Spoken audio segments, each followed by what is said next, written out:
Morning, we have a quorum. Morning, all. We have a quorum, so can we take a roll call, please? Chair Ortis, Here, Vice Chair Good.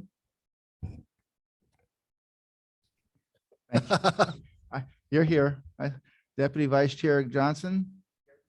Broward County Representative Furr. Not present. Small Representative, Municipal Representative Ziotti. I think she was going to. Virtually here. Good morning, Mayor. Good morning. At-large Representative Stoner. Present. We have a quorum. We have 4 people present, and which is a quorum, and one Ms. Ziotti is on virtual. thank you. All right, we need approval of the minutes. Somebody make a motion. But Moved by the Vice Chair, second by Commissioner Johnson. Discussion, corrections, deletions. All in favor, aye. Aye. Opposed? hi, Ayes have it. Approval of the minutes. Moved by Mayor Johnson, second. Second by the Chair Good. Discussion, My name changes. yeah. All in favor, aye. hi. Ayes have it. Any public comments?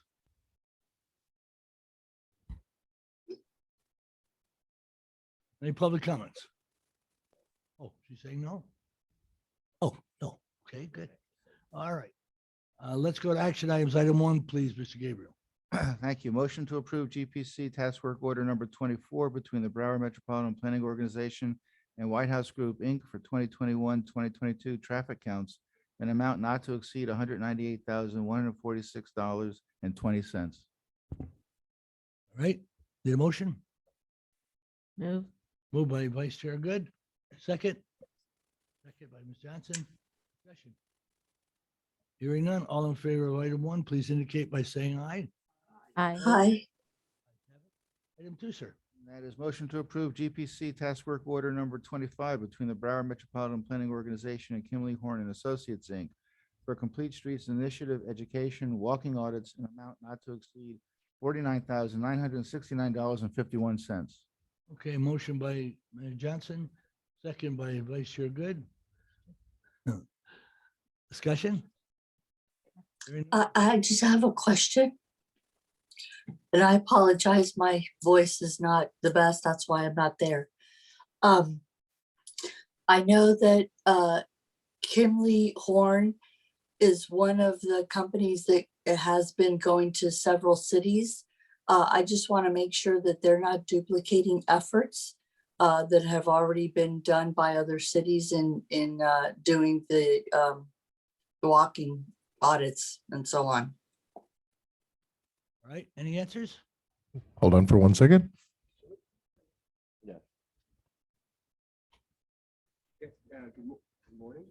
Morning. Morning. Morning, Ricardo Gutierrez for MPO staff.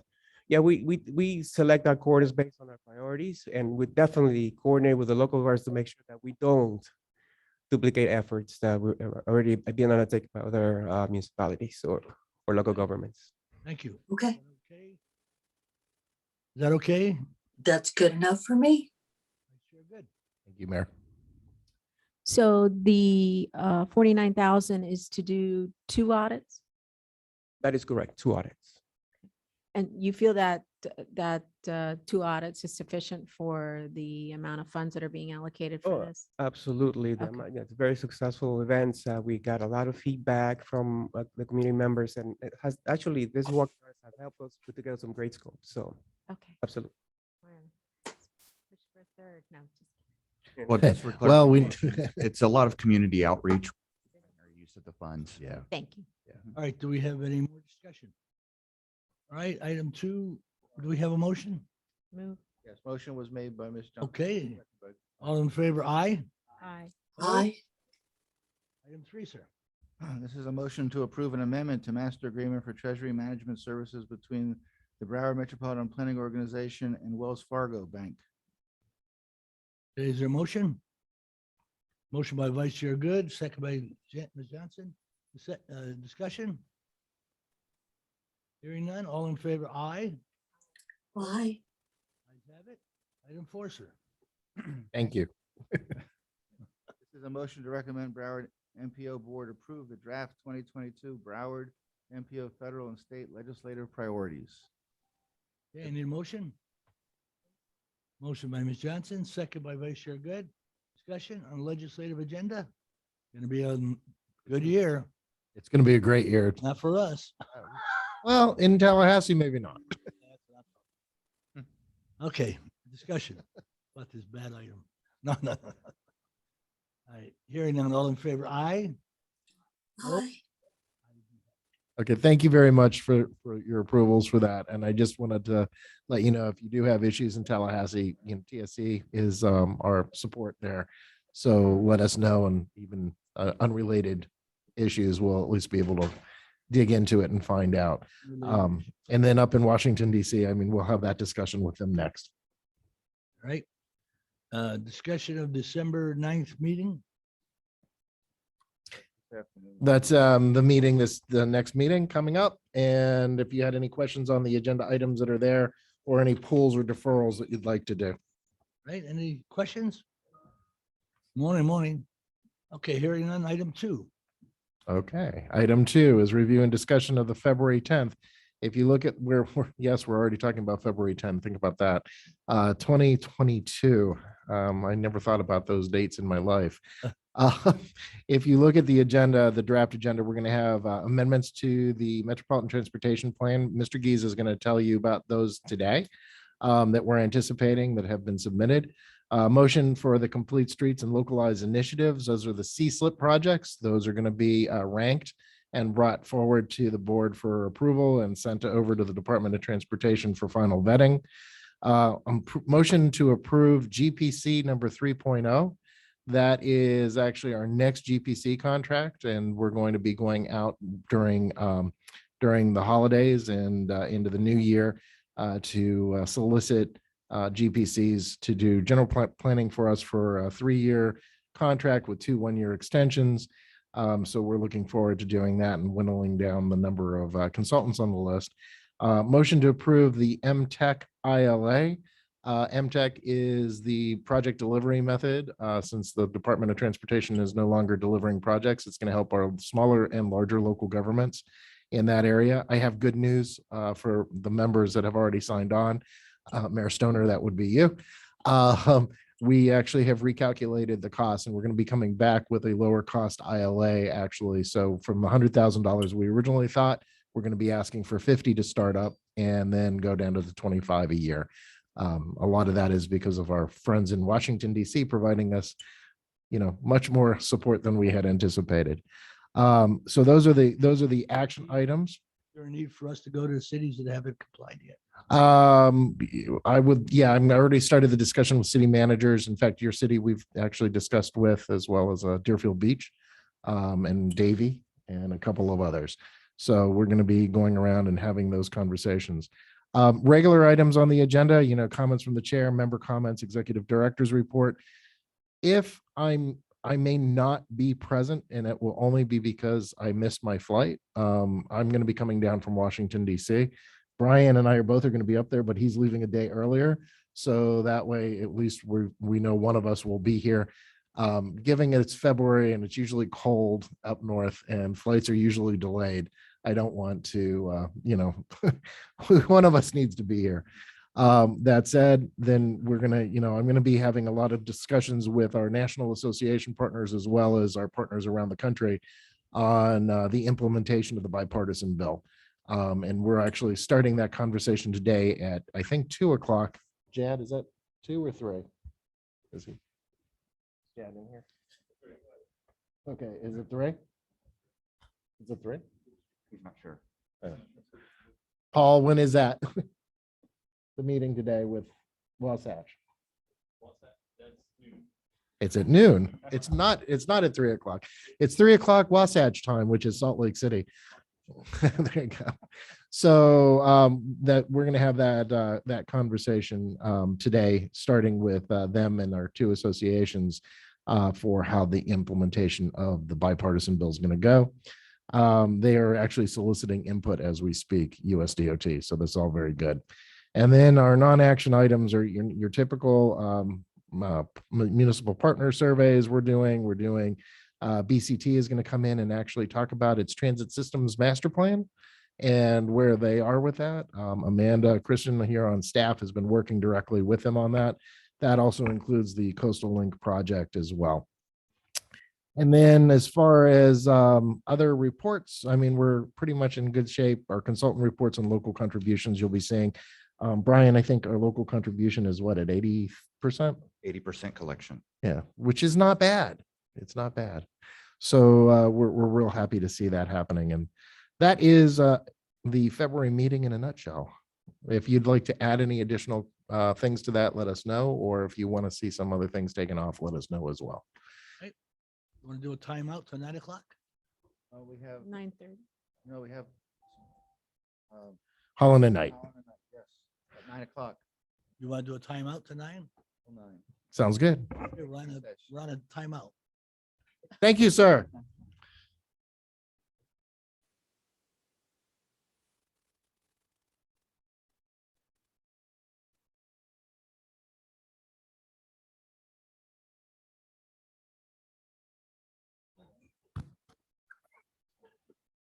Well, good morning. Now we'll resume our regular meeting. And with that, we'll ask for Holland and Knight to report. Lori, Lisa, are you on? Yes, good morning. Good morning. How are you? You're on the big screens. Oh, good. Great. Good morning, everyone. We're going to start with what the Senate and House are considering this week. And they have a lot to do before the end of the year. Right now, they are dealing with the reconciliation bill, Build Back Better. As you recall, the House passed it a couple weeks ago. There's still has not been a decision made on how much the bill is going to be in the Senate. So right now, the Senate parliamentarian is working with the Senate committees on the provisions to make sure they adhere to the Senate budget reconciliation rules. Those rules require that it has to be attached to spending. You cannot create new programs. It's probably going to take a couple of weeks for the parliamentarian to make a decision. Even though Senate Majority Leader Chuck Schumer would like to get this bill done before Christmas, it's looking increasingly like it's not going to get done.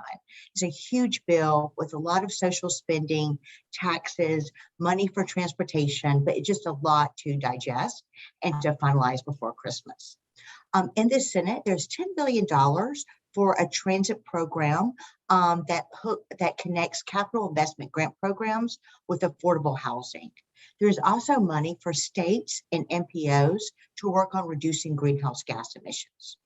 So now I would give it over to Lisa to talk about appropriations. Yeah. So as you know, we had Congress has not completed any of the 12 appropriation bills and sent them to President Biden for fiscal year 2022. They were operating on a continuing resolution through December 3rd. There was an agreement that would now be kicked down the road until February 18th. And the reason why February 18th was picked is because Build Back Better is really taking an enormous amount of time from both on the Senate side, which they'll make their changes to what the House passed, and then it will have to go back to the House. And so they wanted to ensure that they would get Build Back Better done before they would move on to getting an omnibus bill ready. So that's why we have that February 18th date. But I will say I did have a meeting with Congresswoman Frankel's staff. And as you know, she's on appropriations. I had it earlier this week. And just because we have a delay on FY 2022 appropriations, they are thinking that they're going to continue to take in requests and meetings on member directed spending requests beginning in the new year. So even though we don't have an omnibus bill done, I think what you're going to find our members of Congress are still going to be on a normal schedule moving forward for FY 2023. So that's where we are on appropriations. And the last thing that I'll just mention that Congress is working on too is a resolution on passing the debt limit. So that is a big discussion right now. We seem to have a pathway forward on that, and basically the Senate will be having a cloture vote at 12:30. And this is also going to take a ride on the National Defense Authorization Act. So it looks like we'll finally get past this debt limit ceiling issue that we have. The Treasury Secretary is saying we would hit it on December 15th, which is, you know, just a week from now. So hopefully we'll have that issue cleared up too within the next couple of days. And one last thing, the Department of Transportation is beginning to implement the infrastructure bill provisions. As you recall, there are a number of new grant programs included, and many that Broward MPO worked on to make sure they were included. They've been putting out requests for information, RFIs. They put out the first one earlier this week on electric vehicles, and they're planning to issue that grant opportunity or NOFO, Notice of Funding Opportunity, early next year. And we've been sharing these RFIs with Paul and his team to make sure that Broward has an opportunity to work on brand new programs and have a voice in how they're going to be created. Can I ask a quick question on the EV side of things? And this is for School Board Member Good. Where are they with the electric school buses? So that is being run through DOE, and I don't think we have, right, Lori? EPA, they put it through. And EPA has not asked for comments on that yet. Okay. That's something if we could follow up on too, because our school system here, what are we, the third largest in the nation? Second? Sixth largest in the nation. And I mean, they have a lot of school buses, so it'd be great for us down here to electrify the fleet. Oh, great. Good to know. Thank you. Any discussion? Oh, were they done? I'm sorry, Mr. Chair. Were you guys? Yeah, if there's, you know, we'll keep as they're working to implement on the bipartisan infrastructure law, which the acronym is BILL. So we're calling everything the bill. Just let us know. We are monitoring it on a daily basis and keeping up on that. Okay, Mr. Chair, you want to turn it to the members for questions, and then I have one last question for them. Lord, Pembroke Pines in the bill. Pembroke Pines. Of course. Will you be at U.S. Conference of Mayors next month? You put it on. There you go. I heard it for a second. It says Mike. You It's give on the instructions. bottom right. Are we there? Yep, they are. Yeah. Never enough instructions on this mic. Just a question. You mentioned something about affordable housing and greenhouse gas emission, and I was trying to figure out what bill was that in, and was there any details as to exactly what the MPO will be able to do with that? Sure, this will be this is in the Build Back Better bill right now that the Senate's considering right now. Is called the Affordable Housing Access Program, and is a program that's a joint program that both Federal Transit Administration, FTA, and HUD are going to administer. And it's to support capital investment grant programs, such as light rail, BRT, that support access to affordable housing, and in making sure that low-income riders have access to transportation. So if the MPO is working on a capital investment grant program, they could apply for this grant program. That might apply to that particular project that you and I had talked with your former city manager on in Eastern Miramar. Yeah, sorry, near Pines. Right? Thank you. Okay. Any further discussion? Hearing none, thank you. I'll stay warm. Hold on for Yeah, one second, thank you. Mr. Chair. Hold on, Lori Lisa, just one quick question. On the member-directed spending, I know that several of our members have been contacting us. Is that would that show up in FY23 appropriations or the omnibus bill? I mean, what are you hearing on the street? So hearing on the street, anything that was earmarked within the House Surface Transportation Reauthorization Bill, that is all dead. It's all gone.